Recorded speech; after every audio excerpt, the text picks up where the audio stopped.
The Academy of Motion Pictures Arts and Sciences has been racking its brains about how to air the Oscars now that they've forced comedian Kevin Hart to resign as host because of something that outraged somebody somewhere over something. I can't remember what.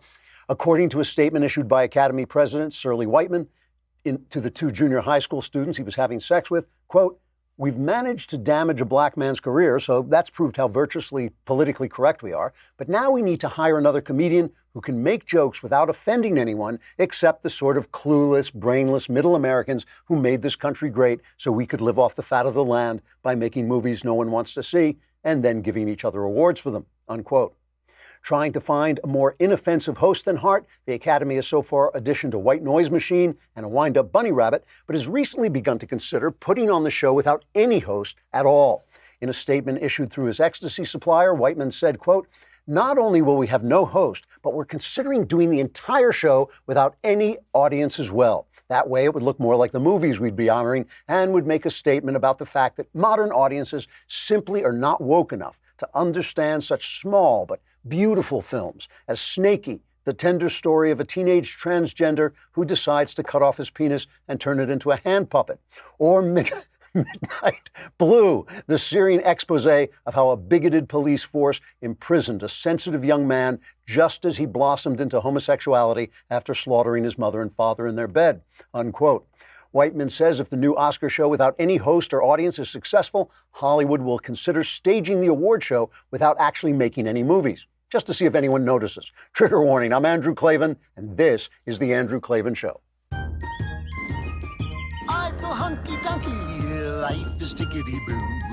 Birds are winging, also singing hunky-dunky-doo. Ship-shaped ipsy-topsy, the world is zippity-zing. It's a wonderful day, hurrah, hooray! It makes me want to sing.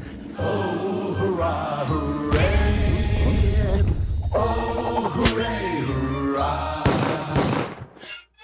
In the book of Deuteronomy, God tells the people, "I have set before you life and death, blessing and curses. Now choose life so that you and your children may live." But there's at least one guy who says, no thanks. A professor at Clemson University says human extinction would be sad, but might improve life on Earth. Humans should just lie down and die and make things better. In a rambling and poorly reasoned op-ed in the New York Times, a former newspaper, this Monday, Professor Todd May suggested it might be sad but not bad if future generations of humanity simply weren't born in order, of course, to save the Earth. Now, that a stupid opinion should appear on Monday in the New York Times simply proves that it was Monday in the New York Times. But the particular babbling chain of thought involved in Professor Todd May's death-loving reasoning exemplifies almost every trend of philosophical thought on the left, from the love of transgenderism to the subjugation of art to politics, and a very weird but telling practice called Kafka trapping. We're going to talk about all that, but first, Ben Shapiro has announced his latest book, which I have read. It's very good, The Right Side of History, How Reason and Moral Purpose Made the West Great. It's a fantastic read, as I know, and you can pre-order your copy online at any major bookseller. Do it. It's good stuff. You know, the lousy bum, brings out his book exactly the same time in March as my novel, Another Kingdom, is coming out. But this is nonfiction, so you can enjoy both The Right Side of History and also Another Kingdom, which you can also pre-order, and you'll get all kinds of toys and pictures and stuff for your phone. I bet Ben's not giving that stuff away. Go to anotherkingdom.editorsexclusives.com, and you can pre-order that too. All right, I got to take a look at this article. I know it's been around. People have been talking about it, but I've been waiting to talk about it, and this is the first time I've really had a chance. This is an article that was said, would the extinction of humanity be a tragedy? And he dithers around a lot about what he means by tragedy and the fact that it would be our fault. But here's basically, let me read you the two sections that says what he has to say, and then I want to talk about why this reasoning is central to the right, and it links up with another very important article that came out in Quillette. He says, "Let me start with a claim that I think will be at once depressing and, upon reflection, uncontroversial. Human beings are destroying large parts of the inhabitable earth and causing unimaginable suffering to many of the animals that inhabit it.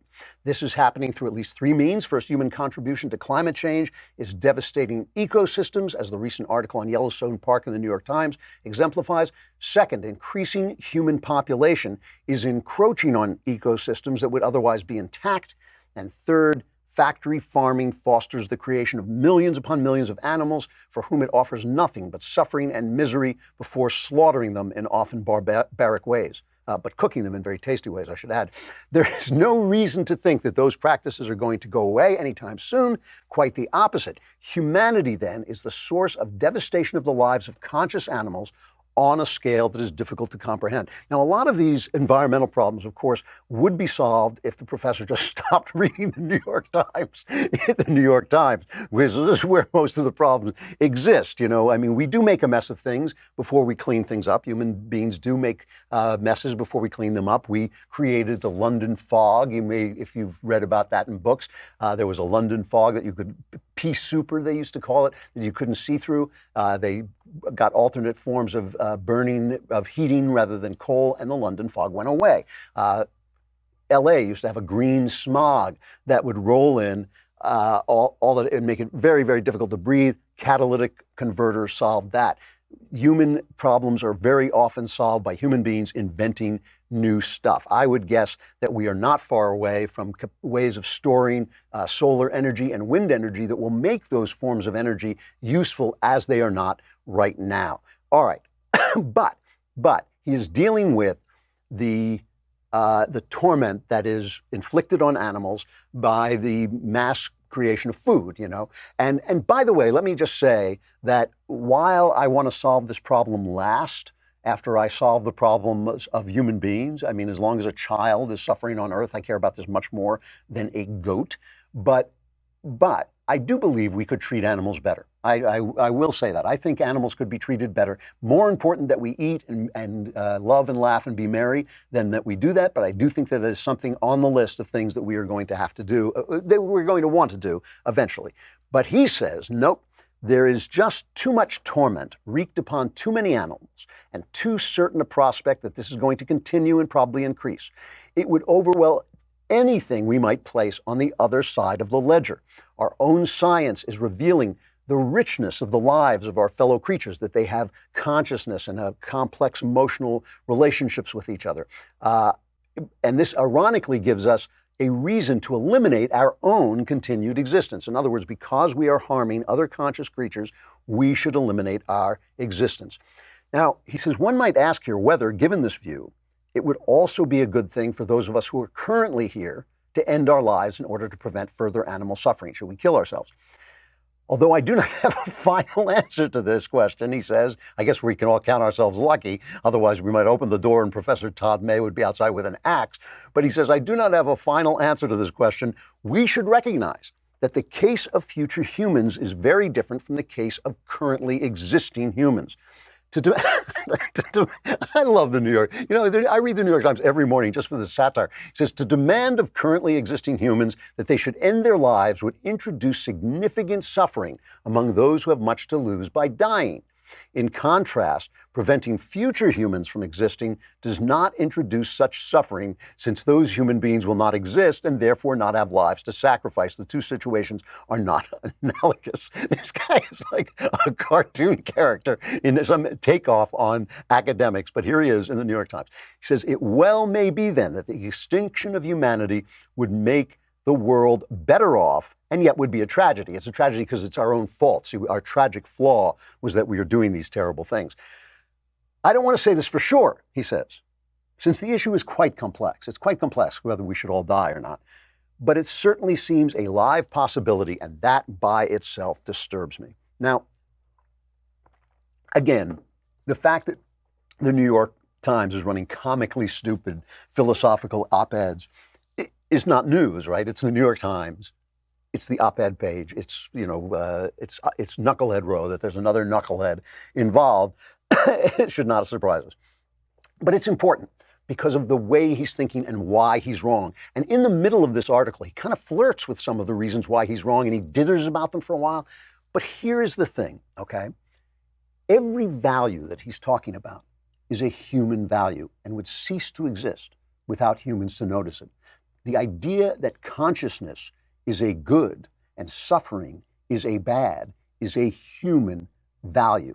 The value of other people's, of other consciousness, of animals' consciousness is a human value. The lion that rips the throat out of the antelope does not give a crap about the antelope's consciousness. That, to value another creature's consciousness, is a human value. No humans, no value. We give that value. We bring that value with us. This is why God had Adam name the animals, because we create those values, because we can put them into words, and in words we can explore their meaning and create values. Just to know consciousness, just to want consciousness, just to avoid a truck coming at you is not giving value to something or giving meaning to something. You have to have language to do that. So when you say, would it be good for us to die? The question is, good for whom? If we weren't there, the goodness of our dying would be erased, right? Any good that would come of our dying would be there. Good and evil, human values, things that we see on earth, that we create and we understand. Now, some of you are saying, well, wait a minute, what about, really, to pause for just a minute, the only important thing about the earth, when people say we must save the earth, Gaia, our Mother Earth, the only important thing about the earth is a rock. It is a piece of rock floating in the vastness of space, spinning around a star just in the right place to support life. The only thing important about that rock is life. The only thing important about life is human consciousness. Why? Because it gives value to everything. It is the thing that gives value to everything. All right. Now, some of you may say, well, wait a minute, what about God? And that, of course, is exactly the question. When we see these values, when we see the value of another consciousness, are we seeing something that's there, or are we creating that value? Is it just valuable to us? Now, I would say we're just discovering that value. The value is there, but we are discovering it. The reason it's there is because God sees that consciousness as well. Obviously, this professor doesn't think that, because if he saw that the value of the other animal's consciousness was absolute, he would also see that the value of our consciousness is absolute, and the value of the consciousness of generations to come is also absolute, because that also exists in the mind of God. He is reasoning without God. Now, what happens when you reason without God? Because there is a God, and because things only make sense with God who exists, right? When you remove him, in order to reason at all, in order to speak at all, you have to put something back in its place. What does Professor Todd May put in its place? He puts himself. He puts the idea that his reasoning about this, his thinking about this, is somehow important enough so he can destroy anybody who could think the way he thinks and reason the way he reasons. His entire conversation would vanish off the face of the earth. Now, what does this have to do with leftism? For this, I want to turn to another article that was in Quillette by a fellow named Connor Barnes, who was a former anarchist, right? And he talks about what it's like to be in an anarchist community. He says, commentators have accurately noted how social justice seems to take the form of a religion, right? When you eliminate God, the world makes no sense. Simply to reason, you have to put something in the place of God. You can put your own conscience, there has to be a consciousness there. You can put your own consciousness, that's what most people do, they put their own consciousness, but you got to put something there. So he says, social justice seems to have the form of a religion. This captures the meaning and fulfillment I found, Connor Barnes found, in protests and occupations. It also captures how outside of these harrowing festivals, everyday life in radical communities is mundane but pious. As a radical activist, much of my time was devoted to proselytizing. Non-anarchists were like pagans to be converted through zines and wheat-pasted posters rather than by Bible and baptism. When non-radicals listened to my assertions that Nazis deserved death, that all life had developed into spectacle, and that monogamy was a capitalist social construct, they were probably bewildered instead of enticed. Deep and sincere engagement with opposing points of view is out of the question. You know, last night I had a dear friend over the house, and he's a liberal.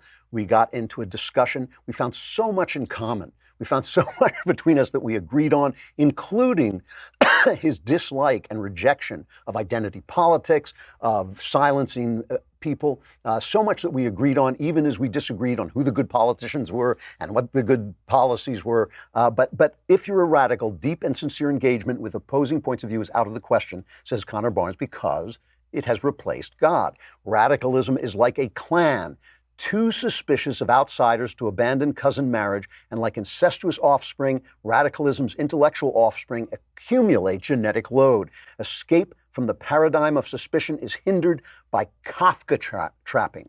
Okay, and I'm going to come back in a minute and talk about Kafka trapping, because this is something I've noticed. I've actually spoken about it before, but I never had a name for it before, and I love this name from the writer Kafka. But let's just pause for a minute, because Connor Barnes was on with Tucker Carlson and spoke a little bit about what his life was like and where all of this led him. And let's listen to that for a minute. What was your view of violence? So violence, there's a shifty way people talk about it. Direct action and diversity of tactics, which is a subtle way of saying, if somebody wants to be violent, we're going to turn our head and be okay with it. So it's not a nonviolent movement? No. Huh. It's, how did you get into it? I was a pretty unhappy teenager, and I'm told that happens a lot to teenagers, and I went looking for an explanation, and I ended up just reading a lot of radical literature and found more and more radical literature until I found things that explained that happiness wasn't something you had much control over. Capitalism was keeping you down. So he gets into he got into a circular argument, and the circular argument was based on and worked through this thing, Kafka trapping. Now, I'm sure most of you know who Kafka was. He wrote these really wonderful and excruciating novels, one of them being The Trial, in which a man is charged with something. He's never told what. He's never told how he can address the charge. It's kind of like being investigated by Mueller. You know, the charges come out, and the charge is the charge, and the asking about the charge is part of the charge, and you just find yourself in this bureaucracy. And Kafka was predicting and noticing the bureaucracy that was going to become the hell of the 20th and then the 21st century. So Kafka's characters were in this trap. So Kafka trapping is the idea that opposition to a radical viewpoint proves the radical viewpoint. And I'm sure you've heard people say this. An example of this is a woman says, being a feminist just made me miserable. And they say, well, that's because you've been convinced by the patriarchy to be against your own interests, right? So the fact that you are against feminism proves feminism's point, okay? Where does this come from? And Connor Barnes continues and writes about this. There is an overdeveloped muscle in radicalism, the critical reflex. It is able to find oppression behind any mundanity, any normal thing. Where does this critical reflex come from? French philosopher Paul Ricoeur famously coined the term school of suspicion to describe Karl Marx, Friedrich Nietzsche, and Sigmund Freud's drive to uncover repressed meaning in text and societies. Today's radicals have inherited this drive by way of Foucault and other Marxo-Nietzscheans. Now, this is wonderful stuff, because a lot of it comes from Nietzsche, okay? So let's talk about Nietzsche just for a minute. Nietzsche said that without God, there can be no objective morality. So all that's left is to find what he called the genealogy of morals, where morals come from, to analyze them. The word analyze means to take things apart, okay? So to take apart our morals and examine them and look at them and go back and see where they go, because there is no objective morality without God. Both Karl Marx and Sigmund Freud were dedicated to despiritualizing things that had been spiritualized before. So Karl Marx, not to get too deep in the philosophical weeds, but he said, I'm going to turn Hegel on his head. Hegel wrote a book which is really hard. I read it. It's almost incomprehensible, but it's a book called The Phenomenology of Spirit, on how our spirits develop. Marx took that theory and took the spirit out of it and made it all about money. Going back to feminism, you hear Marx in feminism when they say, oh, women, it's unfair. They don't make as much money when they stay home and take care of the kids, as if money were the only thing life was about, okay? Freud did the same thing with Christianity. Freud took Christianity and he based it all on sex. So instead of the Father, Son, and Holy Ghost, you had the id, ego, and superego. All the things of Christianity were sort of recreated as based on our erotic impulses. And so again, without God, without the Spirit, there's nothing left to do but analyze, but take things apart. The people who do this today are guys like Jonathan Haidt, Yuval Harari, Steven Pinker, maybe it's Jonathan Haidt, Steven Pinker, and sometimes we like these guys because they say conservative things, but we should be really careful with them because their reasoning is always materialist. It's always, if I take this apart, I get here, I can get here, and if I can create an evolutionary story about this form of morality, then this form of morality is useful. The problem with that is when it becomes useful to kill babies, when it becomes useful to create human beings and just use their body parts for other richer human beings, they will do that as well. Without the idea of the Spirit, without the idea of God setting the rules, you're going to get lost in that world. And it may be fine. It may make everybody happy, and it'll still be an atrocity. Here's the thing. The physical world is infinitely analyzable, infinitely take-apartable. You can take it apart forever. You can break everything down into smaller and smaller bits. And so you can always find some injustice. You can always find something wrong. Oh my God, they're playing Baby It's Cold Outside. Every tradition, every convention, everything that we do. Oh my God, you married a female, a man married a woman and had children. Oh my God, a capitalist construct. The fact is, the beaten path in a free society is usually the best path unless it's not, right? The beaten path is there because people chose it again and again. They chose it in a free society because it worked for them, because it was good for them. So following the beaten path is usually the path of wisdom. Now and again, you look up and say, oh, here's a terrible injustice that has to be fixed. Let's leave the beaten path or broaden the beaten path and do something new. Here's a situation that doesn't work anymore. Let's enlarge it. Let's turn the path a little bit. But normally, on a normal day, the beaten path is the right way. This is why leftists are always taking it apart, because they don't believe in the Spirit. The thing about the Spirit is not analyzable. Think of it like this. A car can be taken apart. The experience of driving a car is a whole, right? You can't take anything out of it or it stops. When a car breaks, you have to take it apart and put it back together. When a car is working right, the experience is all you need. Right? You don't need to take the car apart when the car is working properly. Most of the time, the beaten path is working properly. Most of the time, our traditions are in place because people chose those traditions again and again. The car does not need to be taken apart. What the left gets wrong is always a question of spirit. It is always removing the spirit, the wholeness of life from life, and being left with nothing left but materialism. It is again and again. And ultimately, what you come down to is, why live at all? Life itself can be taken apart and analyzed until there's no purpose to it, and the life of an animal is more important than the life of a human being. And this is why in Deuteronomy, God said, I have put before you life and death. Now choose life so that you and your children may live and that you may love the Lord your God, listen to his voice and hold fast to him, for the Lord is your life. That's why it says that, okay? And that's why the left is so wrong about this and so wrong about destroying every tradition they can lay their hands on. There's nothing wrong with including new people in our traditions. There's nothing wrong with including new traditions that help out excluded groups. But there is something terribly wrong with disassembling the traditions of the majority that have lasted and served us so well.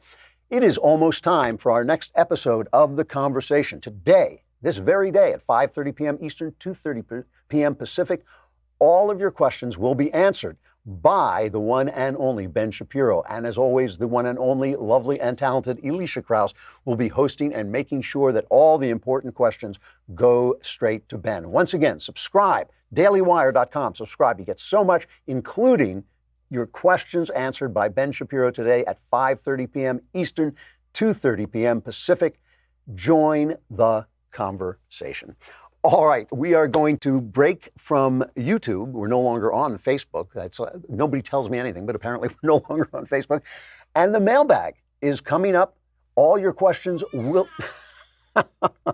You know, oh my, there it is. For a minute there, I